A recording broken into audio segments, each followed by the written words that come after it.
আয়রা,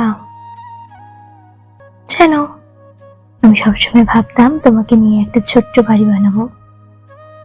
বড় কোনো প্রাসাদ না, শুধু একটা ছোট্ট বাড়ি, যেখানে সকালে তুমি বারান্দায় দাঁড়িয়ে চুল শুকাবে আর আমি চুপচাপ বসে তোমাকে দেখবো।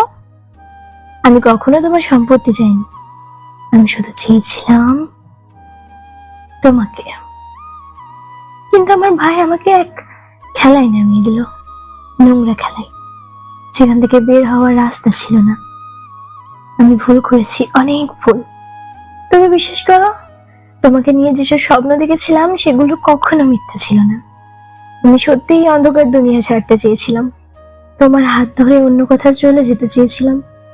তুমি হয়তো জানো না, তোমার সাথে ভবিষ্যৎ কল্পনা করতে করতে আমি সিগারেট ছাড়ার চেষ্টা করেছিলাম, মদ কমিয়েছিলাম, রাত জাগা কমিয়েছিলাম, কারণ আমি চাইনি আমার ভবিষ্যতের স্ত্রী একটা নোংরা মানুষকে পাক। কিন্তু ভাগ্য হাসলো না, তোমার জীবনে জায়ান এসেছিল আর তুমি ওর হয়ে গেলে। তুমি জানো আয়রা, আমি ছোটবেলা থেকেই খুব একা ছিলাম। মানুষ আমাকে ব্যবহার করেছে, ভয় পেয়েছে, ঘৃণা করেছে, কিন্তু তুমি প্রথম মেয়ে যে আমার দিকে তাকিয়ে বলেছিলে তুমি খারাপ না। সেদিন আমি সত্যি কেঁদেছিলাম, তোমার হয়তো মনে নেই, কিন্তু সেদিন থেকেই আমি বাঁচতে শিখেছিলাম।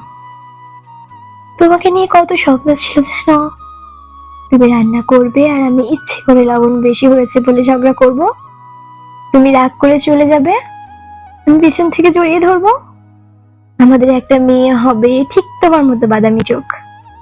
আমি ওকে প্রতিদিন বলবো তোমার মা পৃথিবীর সবচেয়ে সুন্দর নারী। কিন্তু কিছু মানুষ ভালোবাসা পাওয়ার জন্য জন্মায় না, আমি হয়তো তাদেরই একজন।